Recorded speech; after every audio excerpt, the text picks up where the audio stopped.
Science Galaxy. Welcome to our channel Science Galaxy, where we learn science in simple ways. Don't forget to like, subscribe and share the video. Okay students, so we are beginning with our next chapter, force and law of motion. तो शुरू करते हैं force and laws of motion. सबसे पहले इसमें पता होना चाहिए फोर्स क्या होते हैं. फोर्स पता है क्या होता है? हम एक ऑब्जेक्ट को जो भी पुश या पुल करते हैं उस ऑब्जेक्ट की पोजीशन को चेंज करने के लिए उसे फोर्स कहते हैं. What is force exactly? A force is a push और a pull to change the object's position. ठीक है, फोर्स क्या होता है? या तो हम एक ऑब्जेक्ट ही हमारा ऑब्जेक्ट रखा हुआ है, इस ऑब्जेक्ट को हम पुश करते हैं, या फिर ये हमारा ऑब्जेक्ट है, इसे हम अपनी तरफ पुल करते हैं. यहाँ पे हम खड़े हैं, इसे पुश कर रहे हैं, यहाँ से हम इसे पुल कर रहे हैं. तो जो पुश या पुल जो ऑब्जेक्ट की पोजीशन चेंज करे उसे ही हम फोर्स कहते हैं. लेकिन ये सिर्फ पुश और पुल नहीं, बल्कि लिफ्ट करना, किसी चीज को ऊपर उठाना. अगर हम किसी चीज को ऊपर उठा रहे हैं तो लिफ्टिंग कह देते हैं, वो भी एक टाइप का फोर्स होता है.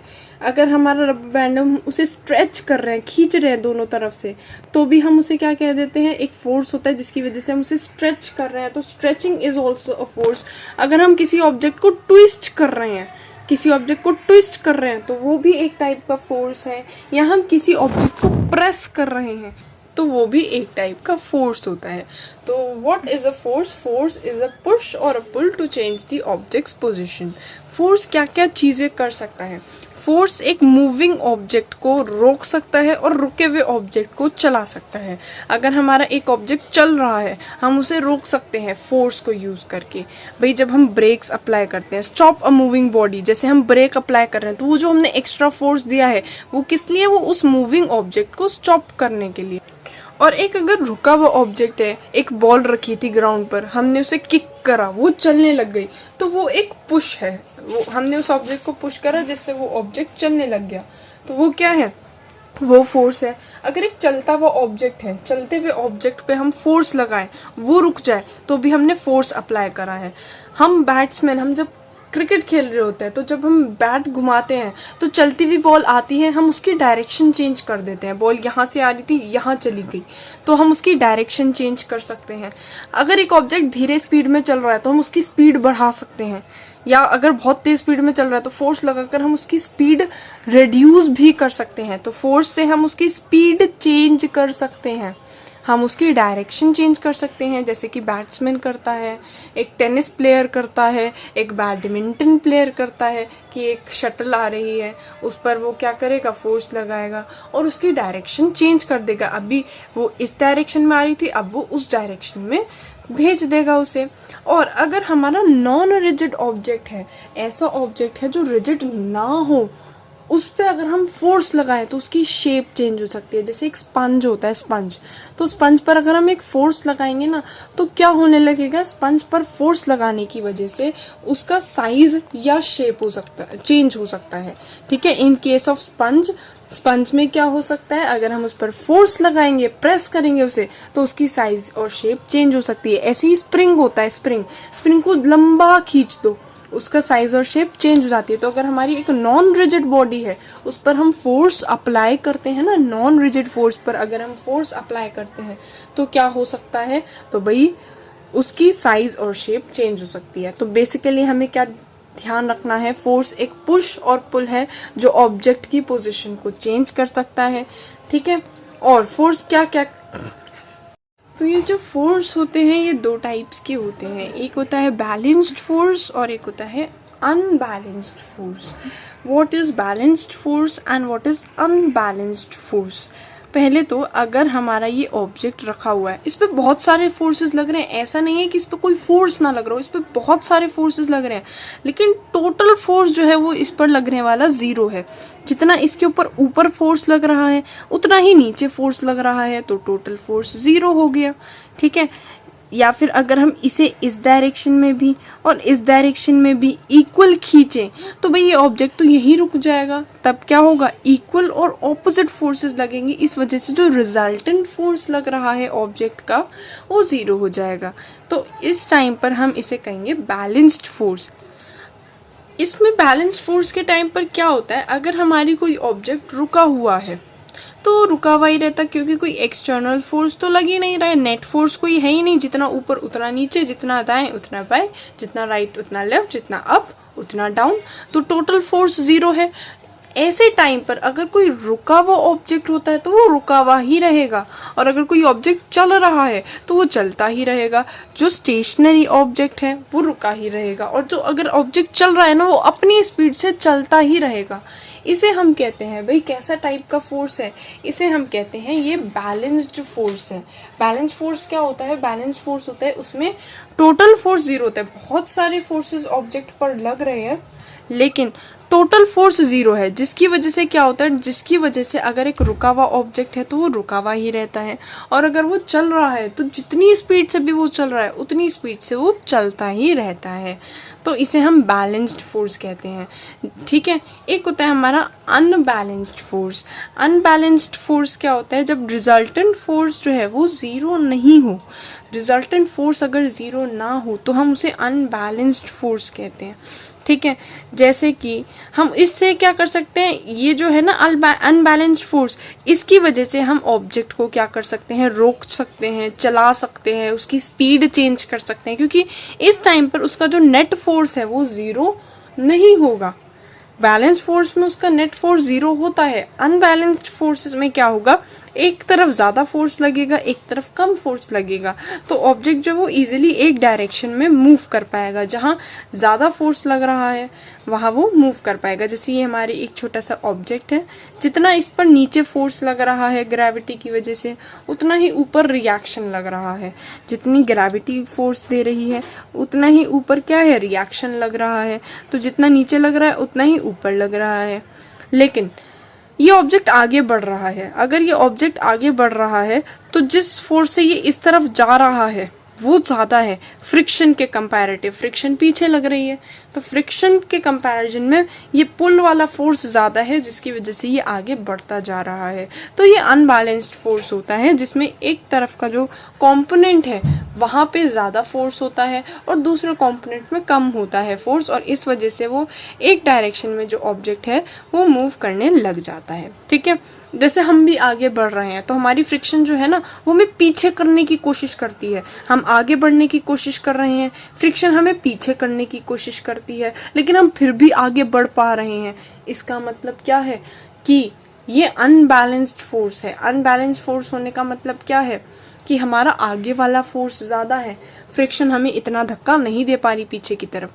ऐसे हम बॉल ऊपर को उछाल दें, बॉल हम ऊपर फेंक रहे हैं, उस पर ऑब्वियसली क्या होगा, ये बॉल थी, इसे हमने ऊपर उछाला तो इस पर नीचे ग्रेविटी वाला फोर्स तो लग ही रहा होगा। तो भाई ग्रेविटी वाला जो फोर्स है वो इसे नीचे खींचेगा, और हमने जिस फोर्स से दिया है वो उसे ऊपर ले जाएगा। लेकिन जो ऊपर वाला फोर्स है वो ज़्यादा होगा, इसकी ही वजह से वो आगे बढ़ता चला जा रहा है, नहीं तो वो नीचे आ जाता वापसी। इसलिए हमने बॉल को जब ऊपर की तरफ फेंका ना तो वो ऊपर ही जाती है। क्यों? क्योंकि इस टाइम पे जो फ्रिक्शन उसे खींच रही है वो इतनी नहीं है, और जिस फोर्स से हमने उसे ऊपर फेंका है वो ज़्यादा है। इसे हम कहते हैं अनबैलेंस्ड फोर्स। अनबैलेंस्ड फोर्स में एक तरफ का कंपोनेंट ज़्यादा होता है। To describe this motions clearly Newton's ने अपने 3 लॉ दिए, जिन्हें हम कहते हैं न्यूटन्स लॉ ऑफ मोशन। ठीक है, इन मोशंस को एक्सप्लेन करने के लिए न्यूटन ने अपने 3 लॉज दिए हैं, जो अब हम डिस्कस करेंगे डिटेल में। फर्स्ट लॉ को हम लॉ ऑफ इनर्शिया भी कहते हैं। इनर्शिया अभी हम डिस्कस करेंगे क्या होता है। ये जो हमारा फर्स्ट लॉ होता है ये कहता क्या है, अगर कोई ऑब्जेक्ट रुका हुआ है तो वो रुका हुआ ही रहेगा, और अगर कोई ऑब्जेक्ट चल रहा है तो वो चलता ही रहेगा जब तक हम उस पर एक एक्सटर्नल फोर्स नहीं प्रोवाइड कर देते। एक चलता हुआ ऑब्जेक्ट चलता ही रहेगा, एक रुका हुआ ऑब्जेक्ट रुका ही रहेगा जब तक हम उस पर कोई एक्सटर्नल फोर्स प्रोवाइड नहीं करते। A body at rest will remain at rest, and a body in motion will continue to be in motion unless an external force is provided. Inertia is property due to which it resists any change in the state of motion or at rest. Inertia ही वो property होती है जिसकी वजह से ना वो resist करता है, अपोज करता है कोई भी चेंज। मतलब अगर कोई चलता हुआ ऑब्जेक्ट है तो वो रेजिस्ट करेगा, रुकने को, वो चलता ही रहना चाहेगा। और अगर कोई रुका हुआ ऑब्जेक्ट है तो वो रुका ही रहना चाहेगा, वो चलना नहीं पसंद करेगा।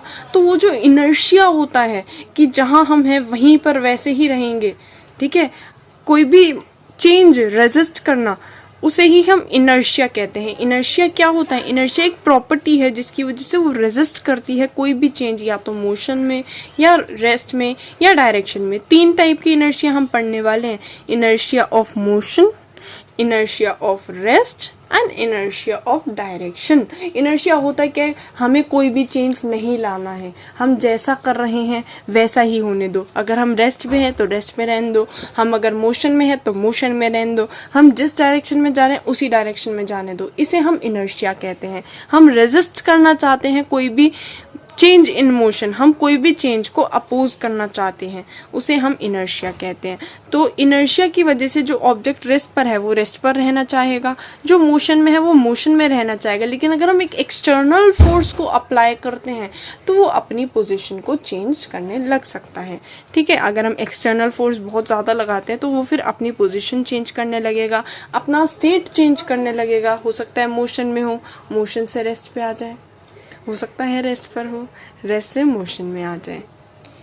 तो इनर्शिया क्या होता है? हम रेजिस्ट करते हैं कोई भी चेंज इन मोशन। अगर हम चलते हैं तो चलते ही रहने दो, अगर हम रुके हुए हैं तो रुके ही रहने दो। जब तक एक एक्सटर्नल फोर्स अप्लाई नहीं होगा तब तक हम अपना स्टेट कंटिन्यू करेंगे। किस प्रॉपर्टी की वजह से? इनर्शिया की वजह से।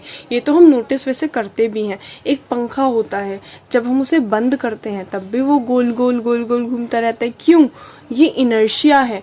क्यों? क्योंकि अभी तक फैन चल रहा था, हमने अचानक से बंद कर दिया, लेकिन वो रेजिस्ट करेगा, वो कहेगा नहीं मुझे तो अभी भी थोड़ा टाइम मूव करना है, इसलिए वो थोड़े टाइम तक मूव करता रहेगा, ठीक है। तो इसे ही हम इनर्शिया कहते हैं। और भी बहुत सारे एग्जाम्पल्स हैं। एक एग्जाम्पल ये हो सकता है कि हम बस में बैठे थे, बस वाले ने अचानक से ब्रेक मार दिया तो हम आगे की तरफ झुक जाते हैं। क्यों? इसका भी रीज़न है। आगे की तरफ झुक जाते हैं, इसका रीज़न क्या है कि भाई जब हम बस के साथ मूव कर रहे थे तो जो हमारा बॉडी पार्ट कांटेक्ट में था ना बस की सीट में, वो तो बस के साथ ही चल रहा था, और हमारा जो ऊपर वाला पोर्शन है वो भी आगे मोशन में करने लगा। लेकिन जैसे ही बस ड्राइवर ने ब्रेक्स अप्लाई करे तो भाई जो पार्ट बस के कांटेक्ट में था वो तो तुरंत के तुरंत रेस्ट पे आ गया। मतलब हमारे लेग्स जो थे वो तो तुरंत के तुरंत रेस्ट पर आ जाएंगे, लेकिन जो हमारा ऊपर वाला अपर पोर्शन है वो क्या करेगा? वो मोशन में ही रहना चाहेगा, क्योंकि वो तो बस के कांटेक्ट में नहीं है। अब वो मूव कर रहा था, अब मूविंग ऑब्जेक्ट को अचानक से रोक दो तो क्या होगा? वो ऑटोमेटिकली क्या करने लगेगा? थोड़े टाइम के लिए इनर्शिया रहेगा, जिसकी वजह से हमारा आगे वाला ऊपर वाला पोर्शन जो है वो आगे मूव कर जाएगा, जबकि हमारा जो बैक पोर्शन है, लेग्स वाला पोर्शन है, वो क्या आ जाएगा? वो रेस्ट पर आ जाएगी, ठीक है। तो इसीलिए हम आगे की तरफ झुक जाएंगे। वाला पॉइंट अभी भाई जितना ज़्यादा मास होता है उतना ही ज़्यादा इनर्शिया भी होता है। ये अभी हम आगे पॉइंट डिस्कस करेंगे। पहले तो हमें इतना समझ में आ रहा है इनर्शिया होता क्या है, कोई भी चेंज अपने में रेजिस्ट करना। हमें ये भी समझ में आ गया कि बस वाला अगर अचानक से ब्रेक मारता है तो हम क्या है, हम मोशन में रहने की कोशिश करते हैं, और इसकी वजह से हमारी अपर बॉडी जो है वो नीचे की तरफ झुक जाती है, क्योंकि वो मोशन में है। बस सीट रेस्ट पर आ गई तो हम आगे की तरफ धक्का हमें महसूस होता है। और ऐसे ही अगर रुकी हुई बस है तो हमारी बॉडी भी रुकी हुई है, वो अचानक से ड्राइव कर दे, अचानक से एक्सेलरेट कर दे तो हम पीछे की तरफ धक्का महसूस करते हैं। अब हम पीछे की तरफ क्यों धक्का महसूस कर रहे हैं? क्यों? क्योंकि अभी हम रेस्ट पर थे, हम रेस्ट पर ही रहना चाहते हैं, लेकिन बस अचानक से मूव कर गई, बस की सीट है ना वो अचानक से आगे मूव कर गई तो हम पीछे रह जाते हैं। कुछ 1 सेकंड के लिए हमें लगता है कि हम धक्का महसूस कर रहे हैं, है ना। बस आगे बढ़ने लगती है और हम अभी रेस्ट में रहना चाहते हैं, क्योंकि अब तक हम रेस्ट पर थे। तो हम इसे कहते हैं इनर्शिया ऑफ रेस्ट, ठीक है। इनर्शिया ऑफ रेस्ट हो गया। अब इनर्शिया ऑफ डायरेक्शन। कभी कभी ऐसे होता है कि हम सीधा सीधा चल रहे थे, अचानक से कार ने टर्न लिया तो हम दूसरे की तरफ गिरने लग जाते हैं, अपनी खिड़की की तरफ गिरने लग जाते हैं। अब ऐसा क्यों होता है कि जब कार टर्न लेती है तो हम इस तरफ क्यों फोर्स को महसूस करने लगते हैं? इसे कहते हैं इनर्शिया ऑफ डायरेक्शन। हम एक डायरेक्शन में मूव कर रहे थे, अचानक से हमारी कार ने डायरेक्शन चेंज करी, लेकिन हमारी बॉडी ने उस चेंज इन डायरेक्शन को थोड़े टाइम तक रेजिस्ट करा, रोका। नहीं चाहती थी हमारी बॉडी की एकदम से वो डायरेक्शन चेंज कर ले, इनर्शिया की वजह से। इसकी वजह से हमें एक फोर्स फील होता है। इसलिए हमारी जो कार्स होती है ना, कार्स, उसमें एक सीट बेल्ट प्रोवाइडेड होता है कि अगर हम अचानक से ब्रेक मारते हैं या अचानक से एक्सेलरेट करते हैं तो हमें अगर इतना झटका महसूस ना हो, सीट बेल्ट से काफ़ी हमें हेल्प मिलती है ना। अगर जैसे अचानक से किसी ने ब्रेक मारा, हमारी बॉडी तो आगे बढ़ती चली जाएगी और हमारा जो हेड है वो स्टीयरिंग व्हील पर जा सकता है। तो सीट बेल्ट्स इसलिए बहुत इम्पोर्टेंट होती हैं। ऐसे ही अगर एक कारपेट है, कभी कभी कारपेट को हम ऐसे पीटते हैं, है ना, हैंगिंग कारपेट को बीट करते हैं विद अ स्टिक से उसे मारते हैं, जिससे उसकी डस्ट पार्टिकल्स गिर जाती हैं। अब ऐसा क्यों होता है? ऐसा क्यों होता है? क्योंकि ये जो हैंगिंग कारपेट है, जब हम इसे हिट कर रहे थे तो कारपेट तो मूव करने लग गया, लेकिन उसकी जो डस्ट पार्टिकल्स है वो मूव ही नहीं करे। अगर डस्ट पार्टिकल्स मूव नहीं करे 1 सेकेंड या 2 सेकेंड, जो भी इंटरवल ऑफ टाइम के लिए, इनर्शिया की वजह से, तो इसकी वजह से क्या होगा? इसकी वजह से वो जो डस्ट पार्टिकल्स हैं वो वहीं के वहीं गिर जाएंगे और कारपेट आगे चला जाएगा। हमारा कारपेट ऐसे हैंग कर रहा है, हम उसे बीट कर रहे हैं तो कारपेट थोड़ा सा आगे गया, उसकी मिट्टी पीछे गिर गई। सीट बेल्ट्स क्यों प्रोवाइड करते हैं? कि हमें अचानक से शॉक ना लगे अगर कार स्टॉप कर रही है या कार अचानक से मूव कर रही है।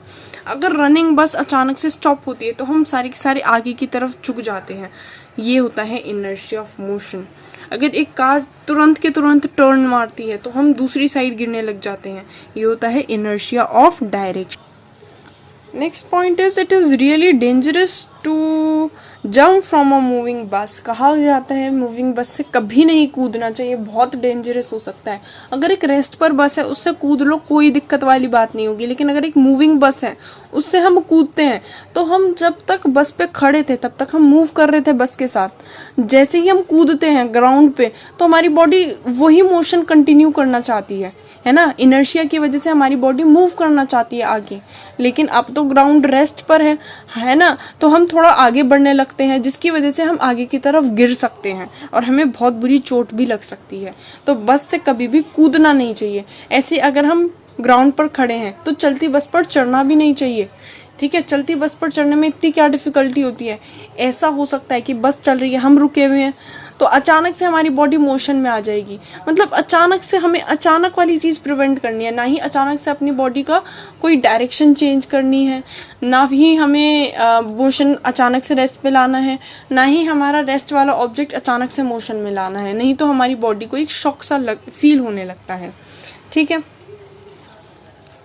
तो इसे ही हम इनर्शिया कहते हैं। इसे न्यूटन्स फर्स्ट लॉ कहते हैं कि अगर एक ऑब्जेक्ट चल रहा है तो चलता रहेगा, रुका हुआ है तो रुका ही रहेगा, जिस डायरेक्शन में चल रहा है उसी डायरेक्शन में चलता रहेगा, ठीक है। मतलब वो अपना जो पोजीशन है उसको ऑपोज करेगा, रेजिस्ट करेगा किसी भी चेंज इन मोशन को। फोर्स हमारी डेफिनेटली एक वेक्टर क्वांटिटी होती है। फोर्स कैसी क्वांटिटी होती है? Force is a vector quantity. Inertia जो हमने कहा, ये हमारा इनर्शिया है।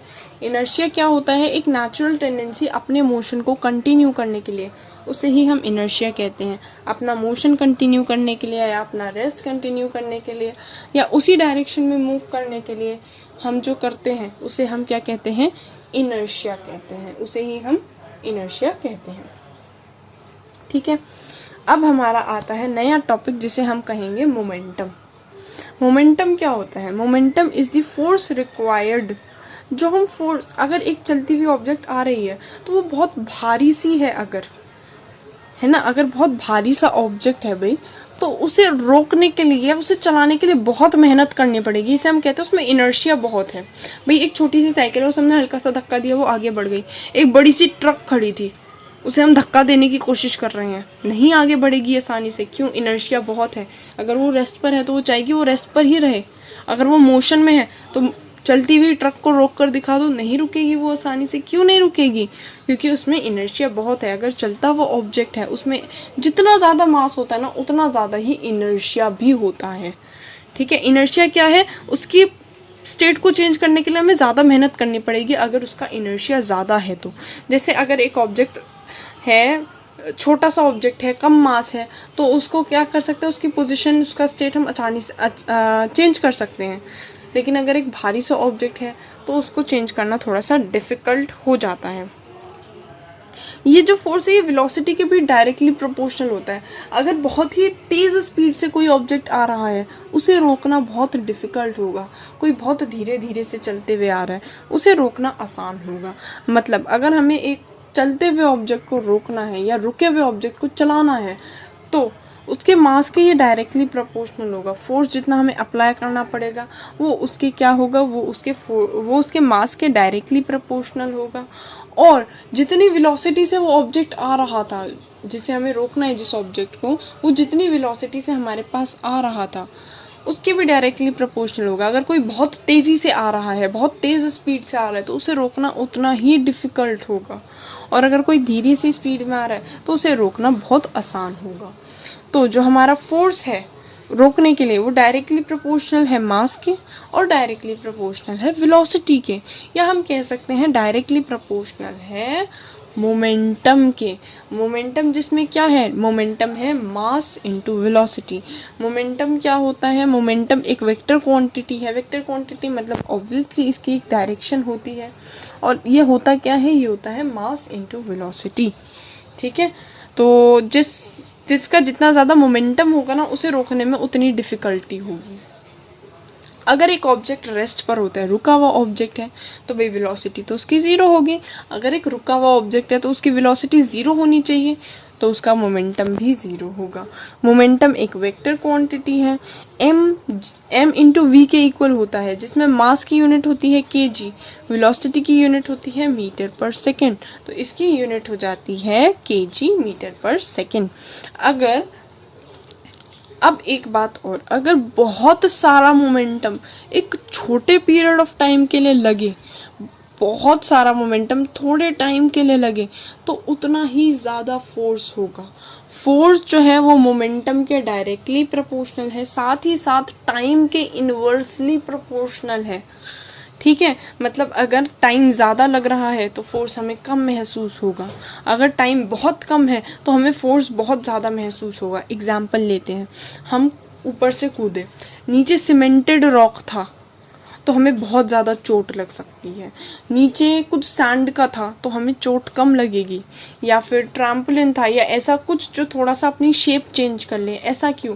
क्योंकि जब ऐसा कुछ होगा जो अपनी शेप चेंज कर सकता है, नॉन रिजिड होगा, तो क्या होगा, वो थोड़ा सा डिप्रेस हो जाएगा। और जब वो डिप्रेस होगा तो टाइम ज़्यादा लेगा, जितना ज़्यादा टाइम लेगा उतना हमारी बॉडी को फोर्स कम फील होगा। ऐसे ही कभी नोटिस करा हो तो क्रिकेटर जब बॉल को पकड़ रहा होता है वो अपने हाथ को नीचे की तरफ ले जाता है। हाथ को वो नीचे की तरफ क्यों ले जाता है, वहीं से ऐसे क्यों नहीं पकड़ लेता बॉल को? इसके पीछे भी साइंस है, क्योंकि अगर वो अचानक से पकड़ लेगा तो टाइम कम होगा। टाइम ड्यूरेशन अगर उसने कम कर दिया तो उसके हाथ पर फोर्स ज़्यादा फील होगा, उसके हाथ पर चोट लग सकती है। तो अगर वो अपने हैंड को ऐसे लोअर बैक कर लेगा तो टाइम ज़्यादा लगेगा, और अगर टाइम ज़्यादा लगेगा तो उसे फोर्स कम फील होगा। ठीक है, ऑब्वियसली उसे फोर्स कम फील होगा। ऐसे ही हमारी कुछ बहुत नाजुक सी चीज़ें होती हैं, उसे हम किससे आसपास वूल या फिर जूट ये सब लगा देते हैं, शॉकर्स लगाते हैं कहीं कहीं हम। ऐसा क्यों? वही टाइम पीरियड बढ़ाने के लिए जिससे कि फोर्स कम हो।